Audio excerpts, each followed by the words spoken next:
도레미파솔솔솔 좀 높게 가야지.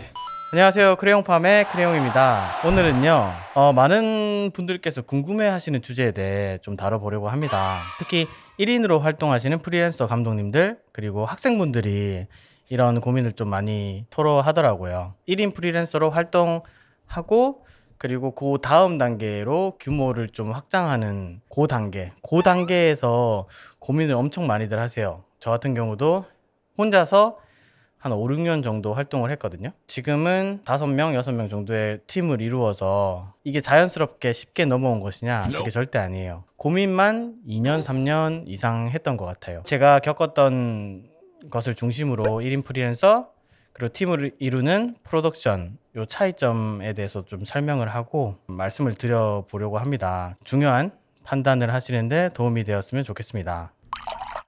저는 2014년에 사업자를 내고 1인 프리랜서를 시작했는데요. 물론 이제 그 전에도 영상 외주 일을 하면서 아르바이트를 하면서 뭐 5, 6년 이상 1인 프리랜서를 한 것 같아요. 좋은 점이 많았던 것 같아요. 정해진 시간 외에도 확실히 일을 좀 자유분방하게 그리고 유연하게 할 수 있는 장점이 있습니다. 그건 뭐 확실하죠.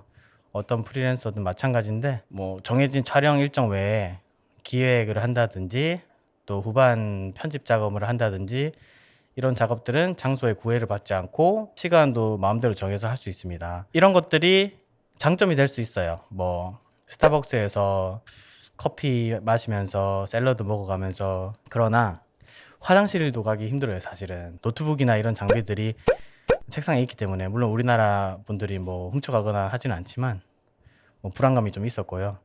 그래서 양날의 검인 것 같아요. 자유로운 것에서 좋은 점도 있는데 조금 힘든 점도 있긴 하다. 그리고 아무래도 1인으로 회사를 운영하다 보니 고정 운영비가 적게 듭니다. 일단 뭐 사무실이라고 해봐야 작은 작업실만 있으면 되잖아요. 또는 사무실 없이 집에서 하시는 분들도 많고요. 일단 월세를 아낄 수 있죠. 뭐 운영비도 아낄 수 있고. 그러나 혼자서 모든 일을 하다 보니까 전문성이 떨어지는 부분이 반드시 생겨요. 기획 분야에서는 시나리오 같은 시나리오 작가분들이 잘 하시잖아요. 또 거기까지 또 전문성을 발휘하는 건 쉽지가 않고, 그리고 촬영 분야에서도 아무래도 소규모 위주로밖에 할 수가 없죠. 뭐 어떤 조명이나 미술이나 이런 것까지 한꺼번에 하기가 쉽지 않기 때문에 규모적으로도 좀 작아지면서 촬영 중심으로 이제 갈 수밖에 없고, 편집을 할 때도 마찬가지예요. 모션 그래픽이나 디자인 같은 경우가 확실히 디자이너가 하는 거에 비해서는 정말 많이 떨어질 수밖에 없거든요. 물론 기본적으로 잘하시는 분들도 있지만 지금 와서 보면 차이가 확실히 있는 것 같습니다. 저는 요 점이 좀 1인으로 할 때 좀 힘들었는데 굉장히 외로웠어요. 일을 하던 중에 하나의 어려움이 닥쳤을 때 그때그때 수시로 찾아왔어요. 저는 돈은 없는데 어떻게든 뭔가 팀을 만들고 싶다, 팀에 대한 그런 동경 이런 것들이 또 많이 생겼죠. 그리고 아까도 잠깐 말씀드렸는데 물리적으로 혼자이기 때문에 장비 운영이 조금 힘들어요. 그래서 자연스럽게 1인으로 할 수 있는 좀 경량화된 장비들 위주로 꾸리게 되고, 그 장비 안에서 최대의 퀄리티를 낼 수는 있지만 아무래도 전문적인 팀이 와서 붙는 거에 비해서는 떨어질 수밖에 없죠. 네. 근데 뭐 그쪽은 또 그쪽 분야가 있으니까 이게 뭐 단점이라고 할 수는 없을 것 같아요. 경량화된 장비로 최고의 퍼포먼스를 내면 되는 거니까. 여기서 조금 더 시간이 지나서 발전하게 되면은 협업을 하는 단계가 되더라고요. 촬영장에서는 연출 및 촬영? 네. 근데 혼자 있었을 때는 연출보다는 제가 촬영을 맡고 조명이나 뭐 미술 감독님들이 오셔서 같이 협업을 하는 단계. 그 단계가 되더라고요. 근데 이 단계에서도 사실은 좀 전문성이 떨어질 수밖에 없어요. 굳이 촬영팀을 안 부르고 제가 촬영을 했다가 좀 퀄리티가 떨어지는 경우도 있고, 또 현장에서는 또 연출도 신경을 써야 되는데 그런 부분들이 아무래도 좀 쉽지만은 않았습니다. 비용이 많이 들죠. 감독님들 부르는데 다 비용을 들이면서 부르는 거니까. 대신에 이런 규모가 있는 프로젝트를 진행하게 되면서 뭐 경험도 쌓고 또 인맥도 많이 생기고, 그 협업의 맛이라고 해야 되나? 팀에 대해서 더 생각을 하게 되고, 그러면서 내부에 고정된 멤버가 있으면 좋겠다라는 그런 열망을 갖게 됐어요. 네. 그렇게 한 2년 정도 고민을 엄청 했습니다. 고민을 하다가 이제 사무실을 얻게 되고 필요한 멤버들을 모집하게 되고 그렇게 하면서 지금의 대여섯 명의 팀을 이루는 단계까지 왔거든요.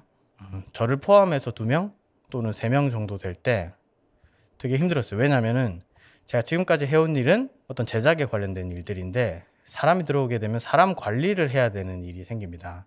근태 관리부터 시작해서 그리고 새롭게 들어온 친구가 저랑은 또 다르기 때문에 좋아하는 분야도 다르고 또 일의 속도도 다르고 갖고 있는 기술도 다르기 때문에 그걸 또 파악하는 시간이 걸리고 그걸 또 서로 또 잘못 파악했을 때 커뮤니케이션도 힘들어지고 그리고 제 입장에서는 제작 일이 아니고 아예 다른 일이니까 2가지 일이 섞여버린 거죠. 제작도 하면서 관리까지 하는 어려움이 있었어요. 지금은 저희 사무실에 저가 연출 맡고 있고 그리고 조연출이 있고 촬영감도 있고 디자이너까지 있거든요. 그 한두 명 고비를 넘기고 그 다음 단계로 넘어갔습니다. 이제 제작을 하게 되면서 팀이 이루어졌기 때문에 어느 정도 손발이 맞고 난 다음에는 협업하는 재미가 생겨요. 작년 그리고 올해 그렇게 하고 있는데 더 재밌어졌어요. 혼자 할 때보다 더 재밌어졌고 퀄리티 또한 어느 정도 보장이 되는 것 같아요. 하루 종일 커뮤니케이션 하면서 일을 할 수 있지 않습니까? 혼자서 할 때보다는 훨씬 낫죠. 기획 단계에서도 또 대화를 계속 하기 때문에 좋은 아이디어들이 많이 쏟아져 나오는 것 같습니다. 그러나 또 단점도 있죠. 또 생각지도 못한 스트레스들이 발생을 하더라고요. 사람에 관한 것들일 수도 있고 운영에 관한 것들일 수도 있고 또 돈적인 거일 수도 있고 그런 점들이 단점이라고 하면 단점이라 할 수 있는데 어차피 쫓아오는 거니까 그것들을 받아들이면서 계속 배워 나가게 되는 것 같아요. 또 고정 운영비가 세지잖아요. 월급도 줘야 되고 사무실 운영비라는 게 또 생기고 식비도 생기고 일단 저는 지금까지 제 선택에 후회는 없습니다.